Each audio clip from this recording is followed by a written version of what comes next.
What is up, good people? Jungle Inc. here. Hope you're doing well. Want to talk about a really interesting interview with Bloomberg and Brad Garlinghouse that I think kind of aligns with what I've been saying for some time. In this interview, Brad Garlinghouse was asked, we just saw Stripe make $1 billion acquisition of a stablecoin company. What do you think they want to do with stablecoins? Stripe's looking to do payments, best believe that.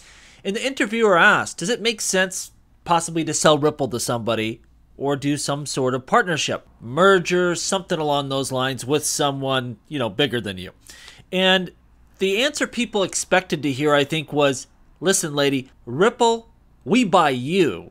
You don't buy us. That's not the answer she got. Brad Garlinghouse didn't address that question. He kind of danced around it. If you notice, if you haven't seen it, go to my X profile. I have it posted right now. You can watch it.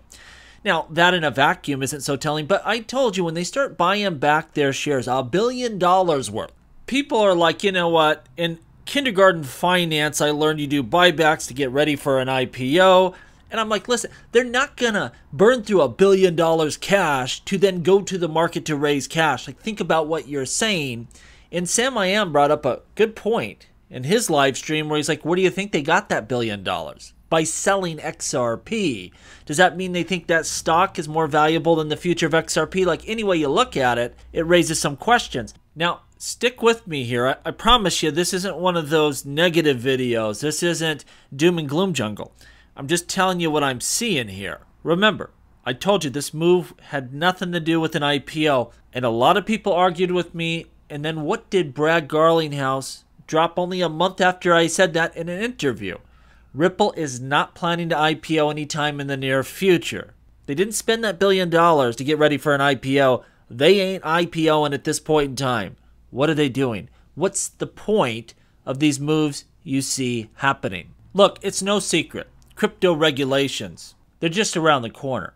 Likely stablecoin regulations get done 2025, and when that happens, every heavy hitter in the business is ready to rock and roll. You have JP Morgan, you have BlackRock with their tokenized securities, you have Stripe now getting ready, PayPal. You have an industry that has just been Ripple, and soon the game begins, and the heavy hitters will descend. And remember this, it's not JP Morgan versus XRP or BlackRock versus XRP.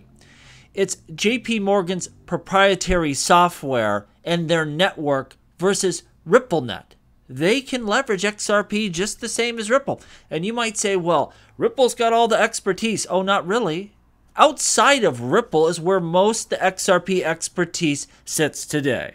We're talking about Evan Schwartz, Nick Bugalis, Adrian Hope Bailey, Stefan Thomas, Weedsy Wind, and the whole XRP Labs crew, Vinny Falco. The list goes on and on and on.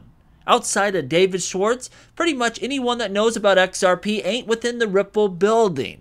They do not have the manpower. So if it's deemed that XRP is best for settlement, or if it's deemed that XRP could be used for some components of people's payment systems, man, they could have a more competitive system out very quickly. Right now, a lot of them are using Ethereum, Ethereum Layer 2, Avalanche, but they're not going to fully show their hand at this point. Ripple's got to really shore up here and get going. And I think that's what you see with the XRP Ledger sidechain, which will be a private network that is used to send and route payments to then settle on public blockchains. It'll be interoperable with XRP Ledger, Ethereum blockchain, and any others they need to dip into.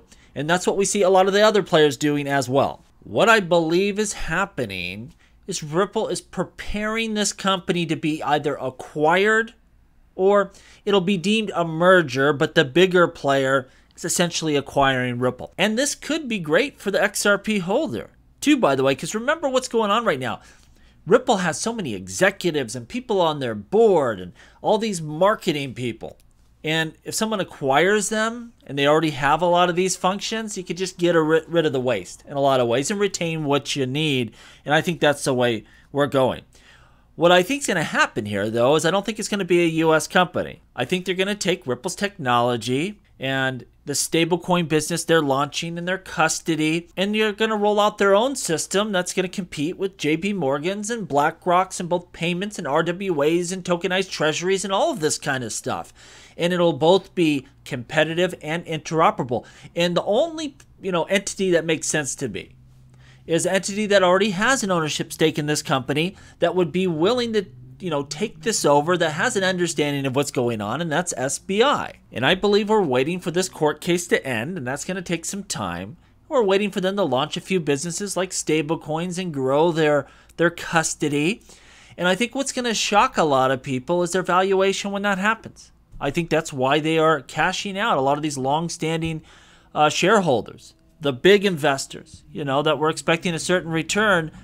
They're going to cash them out, get them out of the way, shore things up, and there's going to be an acquisition. Ethereum, Bitcoin, Solana, Avalanche, these are really popular cryptocurrencies in the United States. But XRP, it's got a strong following in Asia, and it's building one up in the Middle East. And, I think we're going to see these interoperable systems, but still competitive systems, start popping up at different areas of the globe, both the US, Asia, Latin America, and we'll kind of see how it all plays out. If it's a winner take all, or certain build outs take certain regions, but of course they need to be able to communicate with each other and transfer value. I don't know how it plays out, but I think that's what we see happening here. Ripple does have a lot of XRP, but no one is going to buy you out at its fair market value today over 45 billion XRP. It's going to take you forever to sell all that. You're going to want a steep discount, but I think Ripple's going to be backed into a corner because guess what? They don't have a JP Morgan on their sides. I don't think they got Bank of America or anyone else. Any really sizable partners. But I think if you have an SBI step in here and overtake this enterprise, well, now we got a game. Now we got some serious competition. And SBI understands foundationally this business and what they're trying to do, the capabilities, and the long-term value of XRP. I think they're more willing to take this on. But I think Ripple's going to need a lot of help here. Because again, remember this, it's not, JP Morgan versus XRP. It's not BlackRock versus XRP. They can use this open and public blockchain just the same as Ripple from a business perspective to be the leader in payments and RWAs and tokenized treasuries and all this stuff. I think Ripple's going to need some help here, and just general partnerships ain't going to do it. Personally, myself, I think we will go through this whole bull run before any of this transpires. So does it really matter for the current moment? Not really. But that's the way I see this thing playing out long term. And it could be a blessing. In a lot of ways, people look at this and say, man, Ripple was supposed to take over the world, and then they end up selling the enterprise. But it might go to someone that can, retain the valuable parts of Ripple, strip away some of the wasteful aspects of it, and use some of the synergy here to really grow their enterprise. That's the way I see it playing out. The executives, they could sit here in their illiquid stock and have inflated valuations, but can they cash it in? Can they sell that stock? And, you have people like Chris Larson, Arthur Brito, they have their XRP. Is the XRP going to hit a higher valuation if they're not able to kind of get past some of this stuff and compete with your big players out there?